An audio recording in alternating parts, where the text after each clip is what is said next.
नमस्कार। सत्यम शिवम सुंदरम जीके में आपका हार्दिक स्वागत है, अभिनंदन। भारतीय संविधान और राज्य व्यवस्था में स्थानीय स्वशासन के बारे में पढ़ रहे थे।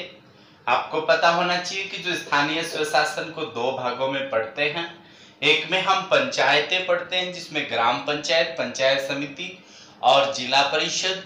दूसरे स्तर पे हम नगरीय निकाय पढ़ते हैं जिसमें नगर निगम, नगर जो है परिषद और नगर पालिका स्तर हम पढ़ते हैं। पिछले टॉपिक में हमने ग्राम सभा के बारे में पढ़ा, हम पंचायतें पढ़ रहे थे। आप लोगों ने अगर इससे संबंधित अन्य टॉपिक नहीं पढ़ा है, क्योंकि पूरा जो स्थानीय स्वशासन समझने के लिए स्थानीय स्वशासन, उसकी समितियां, 73वां संविधान संशोधन अधिनियम, 74वां संविधान संशोधन अधिनियम, 11वीं अनुसूची, 12वीं अनुसूची, उसके बाद में ग्राम सभा, ग्राम पंचायत, पंचायत समिति, ये सारे टॉपिक आपको जानने जरूरी है। समितियों के बारे में भी मैंने आपको पूरी जो समितियां हैं इसकी अलग अलग टॉपिकों के माध्यम से समझाई है। बलवंत राय मेहता समिति, अशोक मेहता समिति, सिंघवी समिति, पीवी के राव समिति, पीके थोंगल समिति, पीके थोंगल उप समिति, वीएन गॉडगिल समिति, इन सभी समितियों के बारे में हमने अध्ययन किया है। इससे संबंधित अगर आपने नहीं किया अध्ययन तो आप यहाँ डिस्क्रिप्शन बॉक्स है, यहाँ पे आप एरो का निशान, वहां पे क्लिक करेंगे, डिस्क्रिप्शन जो बॉक्स है वो खुल जाएगा, उसमें लिंक मिल जाएंगे, आप उन पे क्लिक करके और आप सीधा अध्ययन है वो कर सकते हैं। आइए आज के हम महत्वपूर्ण टॉपिक के बारे में पढ़ते हैं जिसका नाम है ग्राम पंचायत। ग्राम पंचायत, ग्राम पंचायत के बारे में हम पढ़ते हैं कि ग्राम पंचायत क्या है, कैसे गठन होता है। तो ये जो सारी चीजें हैं आज के इस टॉपिक में ग्राम पंचायत स्थानीय स्वशासन के बारे में पढ़ते हैं। आपको ये पता है कि ग्राम पंचायत स्थानीय स्वशासन के अंतर्गत आता है, यानी पंचायती राज के अंतर्गत इसका अध्ययन करते हैं। और ये पंचायती राज के स्थानीय स्वशासन की ये सबसे छोटी इकाई है ग्राम पंचायत। वैसे देखा जाए तो ग्राम पंचायत में ही वार्ड आता है जो सबसे छोटी इकाई होती है, ग्राम पंचायत की सबसे छोटी इकाई होती है, हम पढ़ेंगे इसमें। तो इसमें हम ग्राम पंचायत, उसका प्रावधान, संरचना, निर्वाचन, योग्यता, वहां की शपथ, त्यागपत्र, पक्ष हटाना, सीटों का आरक्षण और अंत में हम पढ़ेंगे ग्राम पंचायत के कार्यों को दो भागों में बांटा गया है। एक उसके है साधारण कार्य, एक उसके जो प्रमुख कार्य हैं उनके बारे में हम बात करेंगे। तो आइए चर्चा करते हैं। सबसे पहले ग्राम पंचायत से संबंधित पूछे जाने वाले प्रश्न कौन से बनते हैं और उनके बारे में। तो ध्यान देना कि ये सबसे छोटी इकाई है, ठीक है। दूसरी बात, इसका जो प्रावधान है, राज्य जो पंचायती राज अधिनियम है 1994, पंचायती राज अधिनियम 1994 की धारा 9 और 12 में इसका प्रावधान है। जैसे कि हमने 1994 में ग्राम सभा के बारे में भी पढ़ा था। आप लोगों ने ग्राम सभा, ग्राम पंचायत के अंतर को उस टॉपिक में आपने पढ़ा। तो ये ध्यान रखना कि पंचायती राज अधिनियम 1994 की धारा 9 और धारा 12 में क्या है, इस ग्राम पंचायत का प्रावधान है। उसके बाद आप देखते हैं कि इसकी जो संरचना है, संरचना यानी कैसे होती है, किन चीजों की बनती है, किन से है वो ग्राम पंचायत बनती है। तो आपको ये पता है कि गांव या गांव के समूह से ग्राम पंचायत, जैसे मान लीजिए गांव है और दूसरा ये गांव है और इसके अलावा तीसरा ये गांव है, ये बड़ा गांव है, ये छोटे गांव है। इन गांवों का ये जो पूरा जो एरिया है इसको एक घोषित कर दिया जाता है ग्राम पंचायत। तो ग्राम या गांव के समूह से पंचायत सर्कल का निर्धारण होता है। और ये जो ग्राम जो पंचायत का सर्कल का जो निर्धारण होता है, इसकी सीमा का निर्धारण है वो राज्य सरकार है वो अधिसूचना जारी करके करती है। ये भी आपको ध्यान रखना है कि उसका निर्धारण है वो राज्य सरकार के द्वारा उसकी अधिसूचना से उसका निर्धारण होता है। तो ये जो है उसकी संरचना होती है। अब ये जो पूरा जो एरिया है, जैसे हमने इसको पूरे को, ये जो है ये ग्राम पंचायत का एरिया आ गया। ये जो ग्राम पंचायत है, ये ग्राम पंचायत है वो वार्डों में विभक्त होती है। इस ग्राम पंचायत में क्या होते हैं, अलग अलग जो वार्ड बने होते हैं। अब वार्ड अपने आप नहीं बने होते, 3000 की अगर उस गांव की जनसंख्या है, प्रति 3000 के जो गांव है, यानी 3000 की जनसंख्या पर 9 वार्ड है वो वहां बनाए जाएंगे। उसके अलावा 3000 की जनसंख्या है तो 9 वार्ड। उसके अलावा प्रति 1000 जनसंख्या अगर बढ़ रही है तो उसके अकॉर्डिंग 2 वार्ड और हो जाएंगे। जैसे मान लीजिए कहीं की जनसंख्या 4000 है तो वहां पे 9 + 2 = 11, यानी 9 + 2 = 11 जो वार्ड है वहां पे होंगे। इसके अलावा अगर 1000 और हो गई, यानी जनसंख्या वो 3000 से कितनी हो गई, 5000 हो गई, तो वार्ड है वो 2 और प्लस कर दिए जाएंगे, यानी 13 वार्ड वहां पे होंगे। आप देखते हैं कई ऐसे गांव हैं जहां पर न्यूनतम वार्डों की संख्या 9 है, इसके अलावा अधिकतम है 30-32 तक हो, उनकी काफी जो है संख्या है वो देखने को मिलती है। आप अपने आसपास के गांव में देख सकते हैं। तो प्रति जो है 3000 की जनसंख्या पर तो 9 वार्ड होंगे और प्रति 1000 की जनसंख्या पर 2-2 वार्ड जो है वो और बढ़ा दिए जाते हैं। तो इस प्रकार से गांव है, गांव किसमें विभक्त होता है, जैसे वार्ड नंबर 1, 2, 3, 4, 5, 6, ठीक है, उसके बाद में 7, 8, 9, अब जैसे जैसे बढ़ेंगे वैसे वैसे जनसंख्या के अकॉर्डिंग वार्ड है वो बढ़ते जाते हैं। तो गांव है वो किसमें विभक्त होते हैं, वार्डों में विभक्त होते हैं। इसके अलावा यहाँ जो है ये गांव में इस ग्राम पंचायत के जो सदस्य होते हैं उनका निर्वाचन किया जाता है। तो ग्राम पंचायत में मुख्यतः 3 जो है ये पद उसके होते हैं, एक होता है सरपंच, एक होता है उप सरपंच और एक होता है वार्ड पंच। आप देखेंगे कि ये तीनों जो स्तर है ग्राम पंचायत में, इनका जो निर्वाचन है, निर्वाचन के संबंध में भी हम बात कर लेते हैं, सरपंच, उप सरपंच और वार्ड पंच। तो इनका निर्वाचन जो है ये राज्य निर्वाचन आयुक्त के द्वारा है वो करवाया जाता है और इसके लिए रिटर्निंग अधिकारी जो है ये लौटता अधिकारी ये इसके लिए नियुक्त किया जाता है। तो ये जो राज्य निर्वाचन आयुक्त जो है उसके द्वारा जो निष्पक्ष और गुप्त मतदान के द्वारा मतदान करवाया जाता है। तो पंचायत का जो क्षेत्र है वहां के मतदाताओं के द्वारा प्रत्यक्ष और गुप्त मतदान के द्वारा क्या किया जाता है, सरपंच का चुनाव किया जाता है। करवाता कौन है, राज्य निर्वाचन आयोग।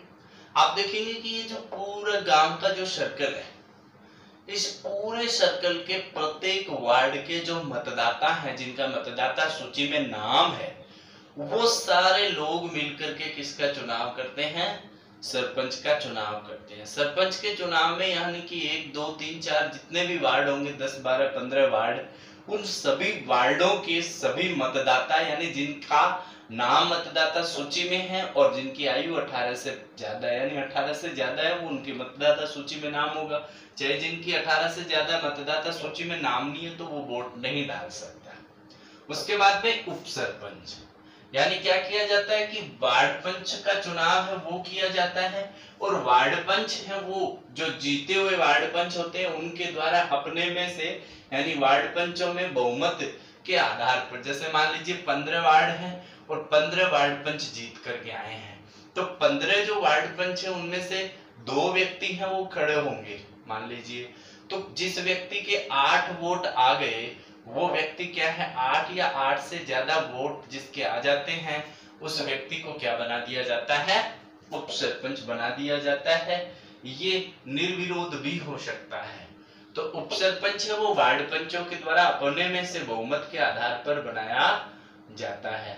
इसी प्रकार से आप देखेंगे कि वार्ड पंच जो है, वार्ड पंच है उसका जो चुनाव है वो वार्ड के सदस्यों द्वारा, मतदाता जो वार्ड के सदस्य में से मतलब जो अल्प जिनकी आयु कम है वो नहीं, 18 से ज्यादा और जिनका मतदाता सूची में नाम है, मतदाता प्रत्यक्ष और गुप्त मतदान के द्वारा करते हैं। इनका चुनाव वही करवाते हैं, रिटर्निंग अधिकारी जो है उनके द्वारा इनका चुनाव है वो करवाया जाता है, यानी राज्य निर्वाचन आयुक्त के द्वारा नियुक्त होते हैं। और ये कोई सरकारी जो कर्मचारी होते हैं जिनको उनकी प्रशिक्षण उनको दिया जाता है, उनके द्वारा ये करवाया जाता है। तो ये 3 व्यक्ति होते हैं, सरपंच, उप सरपंच और वार्ड पंच, ठीक है। तो अलग अलग वार्डों के वार्ड पंच, यानी उप सरपंच एक होगा, उप सरपंच एक होगा, वार्ड पंच, जितने वार्ड होंगे उनके अलग अलग प्रतिनिधि होंगे। अब कि भाई इनका योग्यता क्या होगी, तो इनकी योग्यता क्या होगी, इनकी प्रमुख योग्यता 3 है। एक तो भारत का नागरिक हो, ठीक है, तभी उसको इसके हिस्से में लिया जाएगा। दूसरा उसकी आयु 21 वर्ष से कम नहीं हो, और तीसरी कि उसका मतदाता सूची में नाम होना चाहिए। अगर ये 3 योग्यताएं हैं तो वह व्यक्ति सरपंच, उप सरपंच और वार्ड पंच के लिए अप्लाई कर सकता है। उसके बाद में हम बात करते हैं उनके शपथ के बारे में। ध्यान देना, शपथ के बारे में बात करते हैं तो जो शपथ है वो सरपंच जो है और उप सरपंच और वार्ड पंच, जैसे कि हम बार बार जिक्र कर रहे हैं, रिटर्निंग अधिकारी, रिटर्निंग ऑफिसर, उसके द्वारा यहाँ इनको क्या दिलाई जाती है, शपथ दिलाई जाती है। आपको पता है कि जो निर्वाचन आयुक्त है उसके द्वारा अलग अलग जो गांव हैं उनमें अलग अलग जो क्षेत्र हैं वहां पे चुनाव संपन्न करवाने के लिए जो भी सरकारी अधिकारी होते हैं उनको इनका प्रशिक्षण दिला करके उनको रिटर्निंग अधिकारी बनाया जाता है। वे ही फॉर्म भरवाते हैं और वे तब तक रुकते हैं जब तक सरपंच का चुनाव हो जाता है। चुनाव होने के बाद में उनको शपथ दिलाते हैं, फिर उनके बाद में उनमें से वार्ड पंच और जो है उनमें से उप सरपंच का चुनाव होता है। उप सरपंच के चुनाव के बाद में पूरे जो कार्रवाई होने के बाद में वो वापस लौटते हैं, इसलिए इनको लौटते अधिकारी भी कहा जाता है।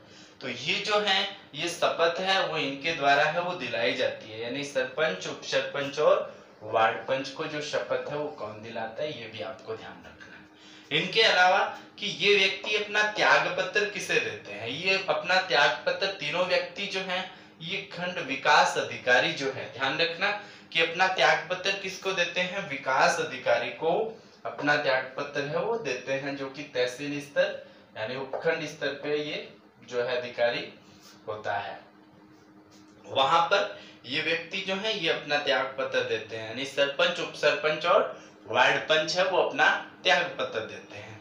इनके अलावा इनको समय से पूर्व हटा भी सकते हैं, यानी आपको पता है कि सरपंच, उप सरपंच इनको पद से कैसे हटा सकते हैं, तो आपको पता है इनको पद से हटाने के लिए यानी जो निर्वाचित सदस्य हैं यानी पंच जो हैं उन पंचों का 3/4 बहुमत से अविश्वास प्रस्ताव अगर पारित कर दिया जाता है तो वो पर सरपंच या उप सरपंच है उसको पद से हटाया जा सकता है। लेकिन हटा कौन सकते हैं, वहां के जो निर्वाचित सदस्य यानी वार्ड के पंच जो है वो ही उनको हटा सकते हैं। इसमें 3/4 बहुमत से अविश्वास प्रस्ताव पारित करना होगा। ये जो प्रावधान है ये पंचायती राज संशोधन अध्यादेश 2007 के अकॉर्डिंग है। ये भी आपको ध्यान रखना है, पूछा जा सकता है कि पद से हटाने की प्रोसीजर कौन से अध्यादेश के द्वारा है, तो पंचायती राज संशोधन अध्यादेश 2007 के द्वारा ये अध्यादेश है जिसके अनुसार इनको हटा सकते हैं। इन हटाने से संबंधित 2 प्रमुख बातों का ध्यान रखना है। एक तो ये वार्ड पंच जो है वो हटा सकते हैं, 3/4 बहुमत से हटा सकते हैं, अविश्वास प्रस्ताव से हटा सकते हैं। पहली लाइन में ये 3 बातें आपको ध्यान रखनी है। उसके बाद 2 और महत्वपूर्ण बातों का ध्यान रखना है कि ये जो चुनाव है, चुनाव के बाद 2 वर्ष तक अविश्वास प्रस्ताव नहीं लाया जा सकता। ये आपको ध्यान रखना है कि अविश्वास प्रस्ताव यानी जो सरपंच चुना जाएगा उस सरपंच को 2 साल का कार्यकाल पूरा होने के बाद उस पर अविश्वास यानी बचे हुए 3 सालों के भीतर है वो लिया जाएगा, लाया जा सकता है। और इससे अविश्वास प्रस्ताव लाने के 15 दिन पूर्व बैठक बुलाना भी क्या होता है, आवश्यक होता है। अगर ध्यान देना अविश्वास प्रस्ताव लाया गया है या त्याग पत्र है वो दे दिया गया है, त्याग पत्र या अविश्वास प्रस्ताव से अगर सरपंच है वो या फिर जो यहाँ का जो सदस्य है या उप सरपंच है वो पद से हट जाता है, मान लीजिए 2 साल में हट गया, तो बाकी बचे हुए 3 सालों के लिए 6 माह के भीतर चुनाव करवाना जरूरी होगा। इसके अलावा आप देखेंगे कि अगर 4.5 साल उसको हो जाते हैं, बाकी के 6 महीने बचे हुए हैं, तो 6 महीनों के लिए क्या नहीं होते, चुनाव नहीं होते हैं। ये भी आपको ध्यान रखना है कि उनका 6 महीने से ज्यादा का जो समय है वो होता है, तभी क्या होते हैं, उपचुनाव होते हैं, नहीं तो चुनाव नहीं होते हैं। ये भी आपको ध्यान रखना है। तो ये जो है इनके संदर्भ में। अब हम बात करते हैं सीटों का आरक्षण। आपको पता है कि इनमें आरक्षण की व्यवस्था है वो भी की गई है, यानी प्रत्येक चुनाव से पूर्व लॉटरी निकाली जाती है। लॉटरी पद्धति से आरक्षित सीटों का निर्धारण किया जाता है। देखते हैं कि भी लॉटरी निकली है और इस लॉटरी में देखते हैं कौन से वर्ग का आरक्षण है, कौन से वर्ग की सीट आई है, कौन से यानी एससी की आई है, एसटी की आई है, ओबीसी की आई है, जनरल की आई है, तो इसमें भी देखते हैं महिला की आई है, ये भी देखते हैं कि ओबीसी महिला है कि पुरुष है, जनरल महिला है, पुरुष है। आप देखेंगे कि इसमें जो है लॉटरी पद्धति से आरक्षित सीटों का निर्धारण किया जाता है। चुनाव से पहले ही लॉटरी निकाल करके सीटों का निर्धारण किया जाता है। दूसरी बात कि आप इसमें देखेंगे कि प्रत्येक पंचायत क्षेत्र में जनसंख्या के अनुपात में आप देखेंगे कि वहां कितनी क्या जनसंख्या है, तो जनसंख्या के अनुपात में क्या किया जाता है, अनुसूचित जाति जनजाति, इनका ओबीसी, अनुसूचित जाति जनजाति और अन्य पिछड़ा वर्ग का आरक्षण तय किया जाता है। ये आपको ध्यान रखना कि अन्य पिछड़ा वर्ग एससी एसटी के लिए और ओबीसी के लिए जो आरक्षण व्यवस्था है वो किसके अकॉर्डिंग होती है, प्रत्येक पंचायत क्षेत्र में जनसंख्या के अनुपात में। दूसरी बात महिलाएं हैं, महिलाओं के लिए जो 33% आरक्षण की बात है वो भी कही गई है, केंद्र सरकार के द्वारा भी आरक्षण है वो जो है लागू किया गया। 50% 33 से बढ़ा करके 50% का भी इसमें प्रावधान है, ये भी आपको ध्यान रखना है। ठीक है, तो ये जो प्रमुख बातें थी ग्राम पंचायत के संदर्भ में प्रावधान, संरचना, निर्वाचन, योग्यता, शपथ, त्यागपत्र, पद से हटाना और आरक्षण से संबंधित थी। चुनाव में उपचुनाव के बारे में भी हमने चर्चा की है। उसके बाद में हम पढ़ते हैं इनके जो है ग्राम पंचायत के कार्य। जैसे कि हमने चर्चा की ग्राम पंचायत के कार्यों को 2 भागों में विभाजित किया जाता है। आइए पढ़ते हैं ग्राम पंचायत के कार्यों के बारे में। तो ग्राम पंचायत के जो कार्य हैं, कार्यों को 2 भागों में बांटा गया, एक साधारण कार्य और दूसरे प्रशासनिक कार्य। तो हम पढ़ते हैं ग्राम पंचायत के कार्य, कार्य क्या क्या है। इससे पहले 2 और प्रमुख बातें हैं, उनका भी आपको ध्यान रखना है। 2 चीजें हैं उसमें हमने नहीं पढ़ी थी। एक आपसे पूछा जा सकता है कि ग्राम पंचायत की बैठक जो है, तो ग्राम पंचायत की जो बैठक है ये 15 दिन में एक बार इसकी बैठक होनी आवश्यक होती है। और इसके लिए जो कोरम या गणपूर्ति है वही 1/10 सदस्य है वो गणपूर्ति होती है। ध्यान रखना अधिकतम में 1/10 सदस्य है वो इसकी गणपूर्ति के लिए होता है। दूसरी बात आपसे पूछी जाती है सरपंच को ये कितना वेतन मिलता है, पैसे हैं इनके संदर्भ में। तो आपको पता है सरपंच का जो वेतन होता है ये 2500 रुपए होता है। इसके अलावा उनको प्रत्येक बैठक जो होती है उस बैठक के संदर्भ में उनको 100 रुपए जो है वो बैठक के अकॉर्डिंग उनको मिलता है। ठीक है, इनके अलावा आप देखते हैं उनको यात्रा भत्ता वगैरह है वो भी मिलता है। कहीं पे जाते हैं वो रुकते हैं तो उनको रुकने के लिए जो भत्ते हैं वो भी मिलते हैं, यात्रा भत्ता है वो भी सरपंचों को प्राप्त होता है। इसके अलावा उप सरपंच जो है उनका वेतन है 1200 रुपए और वार्ड पंच का जो वेतन है वो है 500 रुपए। अब आप ध्यान देंगे कि ये जो है वेतन, ये वेतन इनको मिलता है। इनके अलावा ये जो सरपंच होते हैं, ये सरपंच ये अपने प्रशासनिक और इन जो कार्य हैं इन कार्यों को करने के लिए सरकार से बजट लेते हैं। इनको केंद्र सरकार व राज्य सरकार के द्वारा बजट है वो दिया जाता है। बजट जो है आप देखते हैं कितने करोड़ रुपए मिलते हैं। तो ये जो बजट है वो बजट जनसंख्या के अकॉर्डिंग मिलता है। इसके साथ साथ कि वो सरपंच, जैसे कि हमने चर्चा की थी कि जैसे कि वो जो सरपंच है उसके जो ग्राम का जो सर्कल है वो कितने गांवों का, यानी एक गांव मिलकर के 2 या 3-4 गांव मिलकर के उस ग्राम पंचायत, गांव अलग होता है ग्राम पंचायत अलग होता है। जिस पंचायत के अंतर्गत वो गांव आता है उसको इस ग्राम पंचायत का सर्कल माना जाता है। उस सर्कल प्लस में उसकी जो जनसंख्या है उनके अकॉर्डिंग उनको क्या किया जाता है, बजट है वो आवंटित किया जाता है। ये भी आपको बड़ा महत्वपूर्ण जो है ये आपको ध्यान रखना है, महत्वपूर्ण बात है। अब हम पढ़ते हैं इनके कार्यों के संदर्भ में। ध्यान देना जो कार्य है उनको 2 भागों में बांटा गया, एक उनके साधारण कार्य, दूसरे होते हैं प्रशासनिक कार्य। तो ध्यान देना सबसे पहले साधारण कार्य। साधारण कार्य क्या होते हैं, यानी पंचायतों के क्षेत्र के विकास के लिए वार्षिक योजनाएं बनाना। नोट करते जाना एक एक, पंचायत क्षेत्र के विकास के लिए वार्षिक योजनाएं बनाना। इनके अलावा वार्षिक बजट तैयार करना, बजट तैयार करना। जो प्राकृतिक आपदाएं हैं, सूखा है, अकाल है, महामारी है, उनमें सहायता जुटाना। इनके अलावा कि जो सार्वजनिक संपत्ति है, लोक संपत्ति है, उन पे अगर किसी ने अतिक्रमण कर रखा है तो लोक संपत्तियों से अतिक्रमण हटाना। इनके अलावा गांव की जो आवश्यक सांख्यिकी है, आंकड़े जो गांव के हैं वो भी तैयार करना। ये जो है ये ग्राम पंचायत के साधारण कार्य हैं।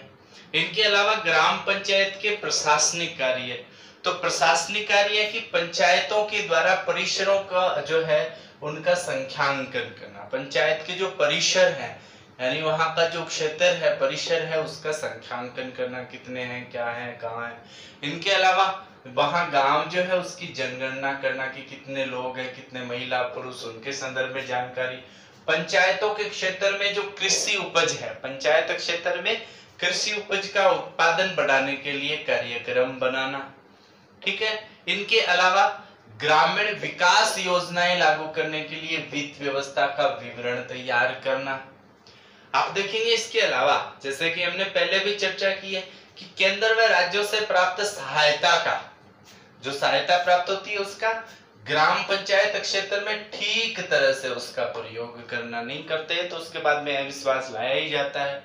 इनके अलावा सर्वेक्षण कराना, पशु स्टैंड जो भी होते हैं, इनके अलावा जो खलिहान होते हैं, सार्वजनिक चारागाह होते हैं, उन पर नियंत्रण रखना, ये भी ग्राम पंचायत का प्रमुख कार्य होता है। बेरोजगारों की सूची तैयार करना, जन्म का, मृत्यु का और विवाह का पंजीयन करवाना।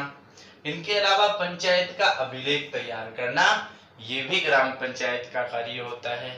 इनके अलावा कृषि विकास के लिए कृषि और बागवानी की प्रोन्नति करना, कृषि विकास के लिए कृषि की बागवानी की प्रोन्नति करना, बंजर भूमि विकास कार्यक्रम जो है उसको शुरू करना।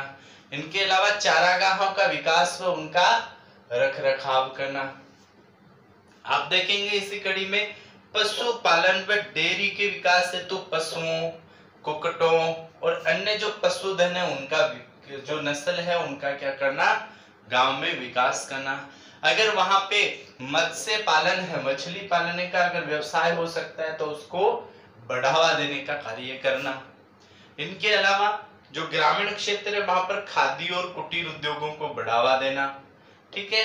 इनके अलावा गांव में पेयजल, प्रमुख कार्य पेयजल हेतु कुओं, तालाबों, पोखरों का निर्माण करना और निर्माण करने के साथ उनका रखरखाव करना, मेंटेनेंस करना, ये भी प्रमुख कार्य है।